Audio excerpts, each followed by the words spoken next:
Hello everyone, welcome to our YouTube channel. Friends, NCERT की class 6 की geography को आगे बढ़ाते हुए हम अपने तीसरे चैप्टर को आज कंप्लीट करने वाले हैं। तो इसमें हम पढ़ने वाले हैं कि पृथ्वी की गतियाँ। जैसा कि आप सभी को पता है कि पृथ्वी की दो प्रकार की गतियाँ होती हैं। पहली होती है घूर्णन और दूसरी होती है परिक्रमण। पृथ्वी का अपने अक्ष पर घूमना क्या कहलाता है? घूर्णन कहलाता है। तो घूर्णन का मतलब ये है कि जब पृथ्वी अपने ही अक्ष पे लट्टूनुमा घूमती है उसे हम घूर्णन कहते हैं। और जब ये सूर्य के चारों ओर एक स्थिर कक्ष में परिक्रमण करती है उस सिचुएशन को हम क्या कहते हैं? परिक्रमण। ठीक है। तो यहाँ पे अगर देखें कि पृथ्वी का अक्ष एक काल्पनिक रेखा है, जिसके बारे में हमने पहले भी बात करी थी। तो इसका अक्ष जो है एक काल्पनिक रेखा है जो इसके कक्षीय सतह से 66 डिग्री का कोण बनाती है। वह समतल जो कक्ष के द्वारा बनाया जाता है उसे कक्षीय समतल कहते हैं। पृथ्वी सूर्य से प्रकाश यानी कि ऊष्मा प्राप्त करती है, क्योंकि जो प्लैनेट्स होते हैं उनमें खुद का कोई भी ऊष्मा या प्रकाश नहीं होता है। तो ये क्या करते हैं कि तारों से अपना ऊष्मा ग्रहण करते हैं, जैसे पृथ्वी जो है सूर्य से। और सूर्य क्या है? एक तारा है। तो देखें कि पृथ्वी सूर्य से अपना प्रकाश या ऊष्मा ग्रहण करती है। पृथ्वी का आकार गोले के समान है, इसलिए एक समय में सिर्फ इसके आधे भाग पर ही सूर्य की रोशनी प्राप्त होती है। ठीक है। तो इसको हम आगे कवर करेंगे और अच्छे से। तो सूर्य की ओर वाले जो भाग होते हैं उनमें क्या होता है? दिन होता है, जबकि दूसरे भाग में सूर्य से जो दूर होते हैं वहाँ पे क्या होता है? रात होती है। तो ग्लोब पर वह वृत्त जो दिन तथा रात को विभाजित करता है उसे क्या कहते हैं? प्रदीप्ति वृत्त कहते हैं। प्रदीप्ति वृत्त क्या होता है अभी हम मैप में देख लेते हैं। तो इसके आगे बढ़ने से पहले देख लेते हैं कि यह वृत्त जो होता है अक्ष के साथ नहीं मिलता है। जैसा कि आप चित्र नंबर 3 में देख सकते हैं। चित्र नंबर 3 में हम देखते हैं, ये है आपको जो यहाँ पे आप देखिए, ये है आपका प्रदीप्त वृत्त। ठीक है। सन की जो लाइट होती है वो सीधे सीधे अगर इसके साइड में जा रही है तो उस साइड में, ये वाली जो साइड है, यहाँ पे अंधेरा रहेगा और उजाला इधर रहेगा। ठीक है। हमने उल्टा बना दिया है, ऑलरेडी इधर सन बना हुआ है। तो हम अगर इसमें ही देख लेते हैं तो सन इधर से आ रहा है और यहाँ की रोशनी इधर जा रही है। तो इसकी अदर साइड में क्या रहेगा? अंधेरा रहेगा, डार्कनेस रहेगी। ठीक है। और अगर हम अभी हमने बात करी थी कि जो प्रदीप्त वृत्त होता है उसका इस काल्पनिक रेखा से कोई मतलब नहीं होता है। ठीक है। तो हमने चित्र में देख लिया है, अब हम आगे बढ़ते हैं। तो जो वृत्त होता है, प्रदीप्त वृत्त होता है, वह अक्ष के साथ नहीं मिलता है। और चित्र में हमने देख लिया है पृथ्वी अपने अक्ष पर एक चक्कर पूरा करने में लगभग 24 घंटे का टाइम लेती है। ठीक है। और घूर्णन के समय काल में जो पृथ्वी दिन कहलाता है। ठीक है। घूर्णन के समय काल को पृथ्वी का दिन कहते हैं या पृथ्वी दिन कहते हैं। अब देखें कि ये पृथ्वी की दैनिक गति है। ठीक है। यह पृथ्वी की दैनिक गति है जो अपने अक्ष में घूमती है। और यहाँ पे अगर हम आगे शॉर्ट में देख लेते हैं कि आओ कुछ करके सीखे में, तो यहाँ पे एक एक्सपेरिमेंट दिया है कि पृथ्वी को दर्शाने के लिए एक गेंद ले लें तथा सूर्य को दर्शाने के लिए एक टॉर्च ले लें या फिर एक मोमबत्ती ले लें। अब गेंद पर शहर एक्स को दिखाना है तो निशान लगा दीजिए। अब गेंद को इस प्रकार रखिए कि शहर एक्स में अंधेरा हो जाए। तो गेंद अब बाएं, ठीक है, बाएं से दाएं घुमाएं। जैसे कि आप गेंद को थोड़ा घुमाते हैं ना तो शहर में सूर्योदय होगा। ठीक है। अगर गेंद को आप घुमाना जारी रखते हैं तो बिंदु एक्स धीरे धीरे सूर्य से दूर चला जाता है और वो क्या है? सूर्यास्त है। तो बहुत अच्छा एक्सपेरिमेंट है, इसको आप ट्राई करिएगा। हालांकि बच्चों के लिए है और यहाँ पे समझाने का एक बहुत अच्छा उदाहरण है। अब हम आगे देखें।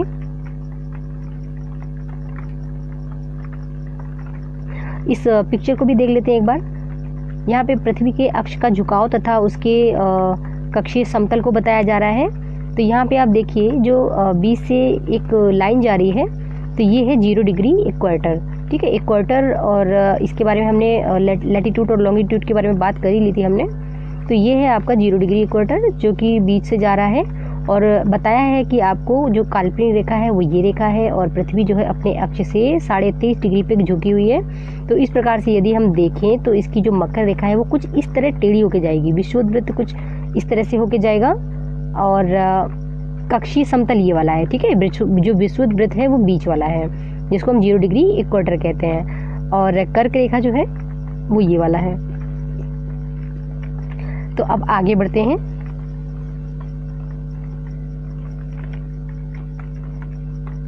अगर पृथ्वी घूर्णन नहीं करेगी तो क्या होगा? ठीक है, इसका ये क्वेश्चन पूछ रहा है।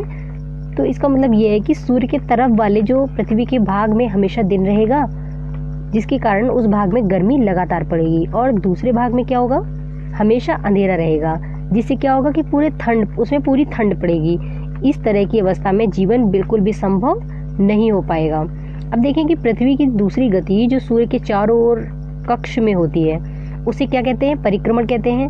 अब देखें कि पृथ्वी एक वर्ष या 365 1/4 है, ठीक है, दिन में सूर्य का चक्कर लगाती है। देखिए पहले तो 365 में अपना चक्कर लगाती है, लेकिन जो 6 घंटे होते हैं ना, उनको जोड़ा नहीं जाता है, उनको सहूलियत के लिए जोड़ लेते हैं। जो इनको टोटल मिला लें अगर, तो ये 4 वर्षों में प्रत्येक वर्ष के बचे हुए 6 घंटे जो होते हैं टोटल 24 घंटे बना देते हैं। तो हम हर 4 वर्षों के अंतराल में इसको ऐड कर लेते हैं, चौथे वर्ष में, ठीक है। तो इससे क्या होता है कि इसके अतिरिक्त जो दिन होता है वो फरवरी के महीने में जोड़ दिया जाता है। आपने अक्सर सुना होगा कि चौथे वर्ष फरवरी माह में 28 के बदले क्या होता है, 29 दिन का फरवरी होता है, ठीक है। ऐसा वर्ष जिसमें 366 दिन होते हैं उसे हम लीप ईयर कहते हैं। लीप ईयर के बारे में हमने बात ही कर ली थी। तो अब पता लगाएं कि अगला लीप वर्ष कब होगा। दोस्तों लास्ट ईयर का लीप वर्ष कब हुआ था, 2016 में, और 2020 चल रहा है जो कि अपने आप में लीप ईयर है। याद करें कि इस बार जो फरवरी आई थी वो 29 दिन थे उसमें, ठीक है ना। तो यहाँ पे अब मैप देख लेते हैं एक बार अच्छे से और समझ लेते हैं इसको, जो कि बहुत इंपॉर्टेंट है, इससे प्रश्न भी बन जाते हैं। फ्रेंड्स यहाँ पे आप देखें तो बीच में सूर्य बनाया है और इसके आसपास चारों ओर पृथ्वी के 4 भाग हैं, ठीक है। ये है सन आपका, और जिसकी जो सन की जो लाइट है वो धीरे धीरे जा रही है। यदि पृथ्वी यहाँ पे इस प्रकार से थोड़ा सा देख लेते हैं जूम करके, तो सूर्य की रोशनी है, यदि पृथ्वी उत्तर में है, ठीक है, पृथ्वी अगर उत्तर में है तो सूर्य की रोशनी ऊपर की तरफ जा रही है, यानी कि सूर्य स्थित है और पृथ्वी इसके चारों ओर चक्कर लगा रही है, ठीक है, अदर प्लैनेट्स के साथ में। तो आप देखिए कि जब ये उत्तर की तरफ जाती है तो 21 मार्च का टाइम होता है, लगभग 21 मार्च। इसके अलावा जब ये इधर घूम के आती है और पश्चिम साइड में आ जाती है ये, तो यहाँ पे जून का टाइम होता है। अब इसका और भी बात समझिएगा जिससे प्रश्न बन जाते हैं। और जब ये नीचे आती है तो 23 सितंबर होता है, और जब ये पूरब में आती है इस साइड में तब क्या होता है, 22 दिसंबर होता है। तो फ्रेंड्स जब क्या कहते हैं कि जब ये उत्तर की ओर जा रही है तो वसंत ऋतु का मौसम रहता है, क्योंकि सूरज जो होता है इसके ये मकर रेखा, ठीक है, विषुवत रेखा और जो कर्क रेखा है, इसमें तीनों में बिल्कुल सीधे चमकता है, ठीक है। और जब ये नीचे आती है तो भी सूरज जो है नीचे बिल्कुल सीधे चमकता है, और इसको कहते हैं शरद ऋतु। ऊपर जब जाती है तो वसंत ऋतु होती है और जब नीचे आती है तो शरद ऋतु होती है। यहाँ पे टाइमिंग भी देखिएगा, तो मार्च का टाइम है तो मार्च में ये वसंत ऋतु होती है और बहुत ज़्यादा सर्दी नहीं होती है, बहुत ज़्यादा गर्मी नहीं होती है। जब ये नीचे आता है 23 सितंबर के आसपास का मौसम देखें तो वहाँ पे भी क्या कहते हैं, मौसम बहुत अच्छा रहता है, ना तो बहुत ज़्यादा सर्दी होती है ना तो बहुत ज़्यादा गर्मी होती है। लेकिन जब पृथ्वी घूम के यहाँ आती है और इसका इधर वाला साइड, ये प्रदीप्त वृत्त आपको दिख रहा होगा कि इस साइड में जो सीधे सूर्य की रोशनी जा रही है, ठीक है, तो आप देखेंगे कि मकर तो कम आ रहा है, मकर रेखा नीचे देखिए कम आ रहा है, लेकिन जो कर्क रेखा है वो ज़्यादा आ रहा है। इसकी वजह से क्या होता है कि कर्क रेखा में सूरज की रोशनी सीधे पड़ जाती है, और उस टाइम पे जून का टाइम होता है और उत्तर अयनांत कहते हैं, तो उस टाइम पे बहुत ज़्यादा धूप और गर्मी होती है। अब इसी अदर हैंड में अगर आप देखें कि यहाँ आई फिर यहाँ से सीधे इधर चली गई, तो यहाँ पे आप क्या देखते हैं कि सी जस्ट अपोजिट हो जाता है, साइड चेंज हो जाता है। प्रदीप्त वृत्त आपको दिख रहा है ये पूरा ऐसे, तो यहाँ का उधर वाला साइड होता है डार्क होता है और इधर ज़्यादा रोशनी आ जाती है, सीधी सीधी रोशनी इधर आ जाती है। तो क्या होता है कि टाइमिंग देख लीजिए, दिसंबर का मौसम है, ठीक है ना, दिसंबर का मौसम है, उस टाइम पे अपने भारत में भी क्या होता है, सर्दी मौसम शुरू हो जाता है। तो क्या होता है कि जो ये कर्क रेखा है आपकी, ये है मकर रेखा, ये विषुवत है, सॉरी, तो ये साइड में आ जाते हैं, इसमें सूरज की रोशनी सीधे नहीं पड़ती है, और जो इधर का साइड देख रहे हैं आप यहाँ पे सीधी पड़ जाती है। तो इस टाइम पे दोस्तों सुना होगा कि ऑस्ट्रेलिया में क्रिसमस लोग जो है गर्मियों में सेलिब्रेट करते हैं, हम लोग जाड़े में सेलिब्रेट करते हैं। तो आप ग्लोब में देख लेंगे कि कौन कौन से कंट्री किस डायरेक्शन में लोकेटेड है ना, उसी अकॉर्डिंग उनके देश में सर्दी और गर्मी होती रहती है। तो ये मैप बहुत इंपॉर्टेंट है और इससे काफ़ी प्रश्न फंस जाते हैं। चलिए आगे हम इसको और स्टैंडर्ड बुक से कंप्लीट करेंगे। चलिए दोस्तों 6 के हिसाब से इतना बहुत है। अब हम आगे देख लें तो इसके बारे में हमने बात कर ली है कि जो 6 घंटे होते हैं उनको ऐड नहीं किया जाता है सहूलियत के हिसाब से। जब वो 24 दिनों का हो जाता है तो हम उसको जो है 29 यानी कि फेब में ऐड कर देते हैं, और जो लीप ईयर होता है उसमें फरवरी 29 दिन की हो जाती है।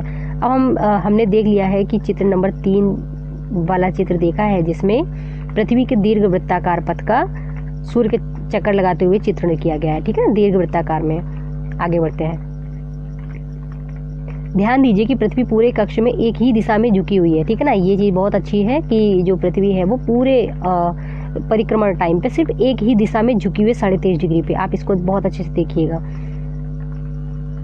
इसके बाद सामान्यतया एक वर्ष को गर्मी, सर्दी, वसंत एवं शरद ऋतुओं में बांटा जाता है। ऋतुओं में परिवर्तन सूर्य के चारों ओर पृथ्वी की स्थिति में परिवर्तन के कारण होता है। पूछते हैं ना कि दिन और रात क्यों होते हैं, या फिर जाड़ा, गर्मी, बरसात, ये चेंज क्यों होता रहता है मौसम। तो जो मौसम चेंज होते हैं तो ये जो परिक्रमण होता है उसके कारण होते हैं, और जो दिन रात होते हैं वो पृथ्वी को अपने अक्ष में चक्कर लगाती है उसकी वजह से होते हैं। इसको भी आगे कवर करेंगे। तो यहाँ पे कह रहे हैं कि आओ कुछ करके सीखे में क्या है कि आप क्या आप जानते हैं कि एक दीर्घवृत्त कैसे बनाया जाता है। तो इन्होंने एक एक्सपेरिमेंट दिखाया है और यहाँ पे ये बोल रहे हैं कि आप इस प्रकार से 2 कीली लगाइए और उसमें क्या कहते हैं एक पेंसिल लीजिए, 2 पिन लगाइए, इसमें एक धागा बनाइए, फिर इसी प्रकार से ये पेंसिल को ऐसे घुमाइए तो ये पेंसिल का नोक हो गया, ये अर्थ हो गया। कुछ इसी प्रकार से इन्होंने एक्सपेरिमेंट दिया है, तो इसको आप देख लीजिएगा। अब यहाँ देखें कि 21 जून को उत्तरी गोलार्ध जो सूर्य की ओर झुका हुआ है, हमने खुद देखा कि 21 जून को उत्तरी गोलार्ध जो है सूर्य की तरफ झुका हुआ है। अब यहाँ पे हम ऐसे चित्र बना लेते हैं, ठीक है, ये साइड, तो ये साइड जो है ना ये और सूरज बीच में था। यहाँ पे जो है अर्थ का जो था सीन था इस प्रकार से। तो हमने देखा कि जो 21 जून था उसमें क्या है कि सूर्य जो है उत्तरी ध्रुव जो था वो सूर्य की तरफ झुका हुआ था, तथा उत्तरी ध्रुव के जो रेखा थी उसके बाद वाले भाग अगर देखें तो लगभग 6 महीने लगातार दिन रहता है। अब आप बहुत अच्छे से समझिएगा, फिर से मैप में चलते हैं। यहाँ पे आप देखिए, यहाँ पे जो उत्तर ध्रुव दिख रहा है आपको और नीचे दिख रहा है दक्षिण ध्रुव, ठीक है। तो आप यहाँ पे देखें तो लगभग पूरा जो पोल है, ठीक है, पूरा पोल सूर्य की रोशनी में थोड़ा सा है जो नहीं है। तो दोस्तों यहाँ पे 6 महीने लगातार दिन बना रहता है। सुना होगा आपने कि जो ध्रुव होते हैं, ठीक है, सॉरी, जो ध्रुव का पार्ट होता है तो वहाँ पे 6 महीने दिन और 6 महीने रात होते हैं। तो आप यहाँ पे देख पा रहे हैं कि जब ये अर्थ जो है जून के टाइम पे है तो सूरज इसकी तरफ सीधे आ रहा है कर्क रेखा की साइड में, तो इधर उत्तर में 6 महीने दिन रहेगा। अदर हैंड इसमें जो दक्षिणी ध्रुव है यहाँ पे 6 महीने लगातार क्या होगा, इस वाले हिस्से में रात होगी, ठीक है। तो ये समझाने की कोशिश कर रहा है मैप। अब आगे देखते हैं। आप लोग अपनी एनसीईआरटी से अपनी स्टडी जारी रखेंगे। यहाँ से ओनली तब देख लीजिए, यहाँ से जैसे पढ़ने का मन नहीं कर रहा है तो आप वहाँ से देख सकते हैं, और यहाँ से सुन के आप अपना स्टडी करेंगे तो और अच्छे से समझ में आएगा। कुछ पॉइंट अगर नोट करने जैसे हैं तो आप उनको जरूर नोट करिए।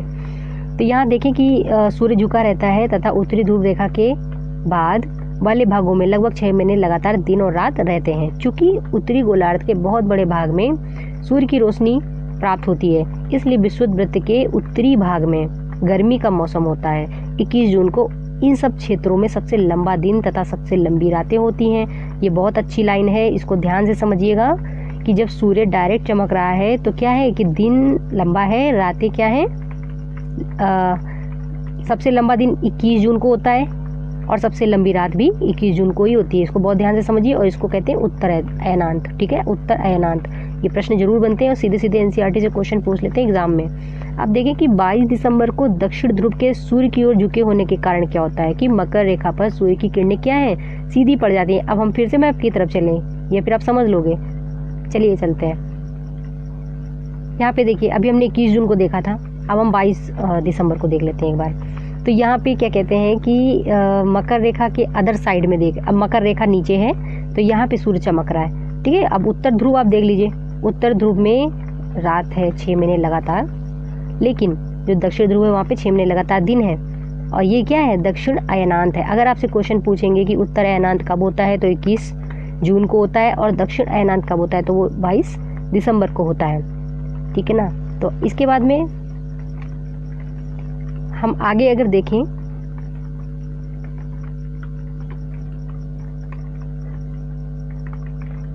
कि 22 दिसंबर को दक्षिण ध्रुव के सूर्य की ओर झुके होने के कारण मकर रेखा पर सूर्य सीधे चमकता है। क्योंकि सूर्य की किरणें मकर रेखा पर लंबवत पड़ती हैं, इसलिए दक्षिणी गोलार्ध के बहुत बड़े हिस्से में क्या है, प्रकाश प्राप्त होता है, यानी कि लाइट मिलती है। इसलिए दक्षिणी गोलार्ध में लंबे दिन हो जाते हैं तथा छोटी रातों वाली ग्रीष्म ऋतु होने लग जाती है। दिन लंबे तथा छोटी रातों वाली ग्रीष्म ऋतु। इसके ठीक विपरीत अगर देखें तो उत्तरी गोलार्ध में इसका उल्टा हो रहा था, अभी उत्तरी गोलार्ध में था, अब वही चीज़ नीचे आ गई तो अब वो चेंजमेंट हो गया। ठीक, देखें कि पृथ्वी की इस अवस्था को दक्षिण अयनांत कहते हैं। क्या आप जानते हैं कि ऑस्ट्रेलिया में ग्रीष्म ऋतु क्रिसमस पर्व जो होता है गर्मियों में मनाया जाता है? इसके बारे में हमने बात कर ही ली है। आगे देखें 21 मार्च एवं 23 सितंबर, जस्ट मैंने अभी दिखाया था आपको मैप में कि जस्ट ये पृथ्वी है, ये बीच में सूर्य है, ये पृथ्वी है। तो ये जो है आपका ये 21 मार्च हो गया, इधर ये हो गया 23 सितंबर, यहाँ पे दिसंबर हो जाएगा 22 और यहाँ पे जून हो जाएगा। तो ये चीज़ हमने अभी मैप में देख रखी थी। तो यहाँ पे देखिए कि 21 मार्च एवं 23 सितंबर को सूर्य की किरणें विषुवत वृत्त पर सीधी पड़ती हैं। इस अवस्था में क्या होता है कि जो ध्रुव होता है सूर्य की ओर नहीं झुका होता है ना, इसलिए पूरी पृथ्वी पे दिन और रात क्या होते हैं, बराबर होते हैं। इसको क्या कहते हैं, विषुव कहते हैं, विषुव। ध्यान रखिएगा, दक्षिण अयनांत और उत्तर अयनांत हमने देख लिया है ईस्ट एंड वेस्ट साइड में। अब हम देखें कि विषुव किसे कहते हैं। तो विषुव उसे कहते हैं जब दिन और रात बिल्कुल बराबर होते हैं, ठीक है ना। तो दिन और रात बराबर कब होते हैं, 21 मार्च और 23 सितंबर के जो टाइमिंग होती है उस टाइम पे दिन और रात बिल्कुल बराबर होते हैं। सबसे बड़ा और सबसे छोटा दिन कब होता है, गर्मियों में होता है, रातें छोटी होती हैं, ये देख लीजिएगा। और ये सारी चीज़ें हमने ऊपर देख ली हैं, ये फैक्ट आप नोट कर सकते हो। आगे देखिए कि 23 सितंबर को उत्तरी गोलार्ध में शरद ऋतु पड़ती है। 23 सितंबर में उत्तरी गोलार्ध की बात हो रही है, शरद ऋतु पड़ती है, जबकि दक्षिण गोलार्ध में क्या होता है, वसंत ऋतु होती है ना। 21 मार्च को स्थिति इसके जस्ट विपरीत हो जाती है, यानी कि उत्तरी गोलार्ध में वसंत शुरू हो जाता है और दक्षिण गोलार्ध में क्या, सर्दी शुरू हो जाती है। इस प्रकार स्पष्ट है कि पृथ्वी के घूर्णन एवं परिक्रमण के कारण दिन तथा रात एवं ऋतुओं में क्या होता है, परिवर्तन होता है। यहाँ पे कुछ बोल रहे हैं कि आओ कुछ करके सीखें। एक ही दिशा में पृथ्वी के झुकाव को समझने के लिए एक मैदान पर, ठीक है, मैदान पर एक बहुत बड़ा दीर्घ वृत्त बनाएं तथा छड़ी में लगा हुआ एक झंडा ले लें। दीर्घ वृत्त वाली रेखा पर कहीं भी खड़े हो जाएं, वहां से दूर स्थित किसी वृक्ष के सबसे ऊपरी हिस्से के किसी बिंदु की ओर झंडी से दिखाएं। अब झंडे को उसी बिंदु की तरफ रखते हुए दीर्घ वृत्त पर चलें। इसी प्रकार पृथ्वी हमेशा एक ही स्थिति में झुकी रहती है। पृथ्वी के परिक्रमण तथा पृथ्वी के अक्ष के निश्चित दिशा में झुके होने के कारण ही ऋतु परिवर्तन होता है। इसको आप खुद से एक बार पढ़िएगा तो ज़्यादा समझ में आएगा। एक्सपेरिमेंट, ठीक है, एक्सपेरिमेंट इसीलिए एग्जाम्पल देते हैं ताकि आपको समझ में आ जाए। यही एनसीईआरटी की खासियत होती है। यहाँ पे कुछ क्वेश्चंस दे रखे हैं अति लघु टाइप में, तो इनको आप पढ़ लीजिएगा कि पृथ्वी के अक्ष का झुकाव कोण क्या है, 23.5 डिग्री। घूर्णन एवं परिक्रमण को परिभाषित कर दीजिए। तो घूर्णन क्या है, जब पृथ्वी अपने अक्ष में घूम रही है। परिक्रमण क्या है कि वो सूर्य के चारों ओर चक्कर लगा रही है। लीप वर्ष क्या होता है, लीप वर्ष वो होता है जब 4 सालों में जो 365 की जगह पे 366 दिन हो जाते हैं, यानी कि जो फरवरी होती है वो 29 दिन की हो जाती है, यानी 29 हो जाता है। अब देखिए कि उत्तर एवं दक्षिण अयनांतों में अंतर बताना है, तो ये हमने समझा ही दिया था आपको कि उत्तर अयनांत क्या है 21 जून के आसपास, दक्षिण अयनांत क्या है 22 दिसंबर के आसपास होता है। इसमें मतलब क्या होता है कि सूरज की रोशनी जो होती है जून के टाइम पे सीधे कर्क रेखा पे पड़ जाती है, और जब दक्षिण अयनांत होता है तो सूरज की रोशनी सीधे मकर रेखा पे पड़ जाती है। अब देखिए कि विषुव क्या है, तो विषुव क्या है कि ना ज़्यादा रातें और दिन जो होते हैं समान होते हैं, ठीक है ना, विषुव ये मतलब होता है। अब देखिए दक्षिणी गोलार्ध में उत्तरी गोलार्ध की अपेक्षा उत्तर एवं दक्षिण का अयनांत अलग अलग समय में होता है। ऐसा क्यों होता है, ये क्वेश्चन है। इसके अलावा ध्रुव पर 6 महीने दिन तथा 6 महीने रातें होती हैं, क्यों होती हैं, ऐसा क्यों होता है, इसके बारे में भी हमने डिस्कस कर लिया है। अब क्वेश्चन देख लेते हैं। पृथ्वी की सूर्य के चारों ओर की गति को क्या कहा जाता है। यदि पृथ्वी सूर्य के चारों ओर गति करे तो इसको क्या कहते हैं, परिक्रमण कहते हैं। सूर्य की सीधी किरणें विषुवत वृत्त पर किस दिन पड़ती हैं, ये है विषुवत वृत्त। तो दोस्तों सूर्य की जो सीधी किरणें विषुवत वृत्त पे पड़ेंगी अगर, तो वो क्या हो जाएगा, 21 मार्च हो जाएगा, ठीक है ना। तो विषुवत वृत्त का मतलब आप समझ रहे हो कि नहीं समझ रहे हो। ये है पृथ्वी, ठीक है, ये है विषुवत वृत्त और ये है मकर रेखा, ऊपर है कर्क रेखा। तो ये जो वाली लाइन है ना बीच वाली, तो इस पे सूरज की रोशनी सीधी पड़े, ठीक है ना, तो उसको विषुवत वृत्त बोलते हैं। 21 मार्च में पड़ती है और सितंबर में पड़ती है 23 को। अब देखिए गर्मी में क्रिसमस का पर्व कहाँ मनाया जाता है, तो ऑस्ट्रेलिया की बात करिए। ऑस्ट्रेलिया मकर रेखा के साइड में पड़ता है, इंडिया कर्क रेखा के साइड में पड़ता है। तो यहाँ पे देखें तो ऑस्ट्रेलिया में गर्मियों में क्रिसमस सेलिब्रेट किया जाता है। इस समय हम लोग क्या कहते हैं कि जनवरी स्टार्ट हो गया है, सर्दी शुरू हो गई, बट ऑस्ट्रेलिया में इस समय गर्मी चल रही है। लास्ट टाइम आपको याद है ना, वहाँ के जंगलों में आग लग गई थी। चलिए अगला क्वेश्चन देखते हैं। ऋतुओं में परिवर्तन पृथ्वी की किस गति के बराबर होता है, यानी कि अगर चेंजेस हो रहे हैं मौसम में, ऋतुओं में, तो क्यों होता है, तो वो होता है परिक्रमण की वजह से। अब दिन रात क्यों होते हैं, तो घूर्णन की वजह से होते हैं, ठीक है ना। अब यहाँ पे कुछ खाली स्थान भरने, ये आप खुद से कर लीजिएगा। और ठीक है दोस्तों, तो आपसे मिलते हैं नेक्स्ट वीडियो में। अगर वीडियो आपको पसंद आती है तो आप अपने दोस्तों के साथ शेयर ज़रूर कर लें, और इस चैनल पे नए हैं तो इसे सब्सक्राइब भी कर लें और बेल आइकन को प्रेस कर लें। थैंक यू दोस्तों, जय हिंद।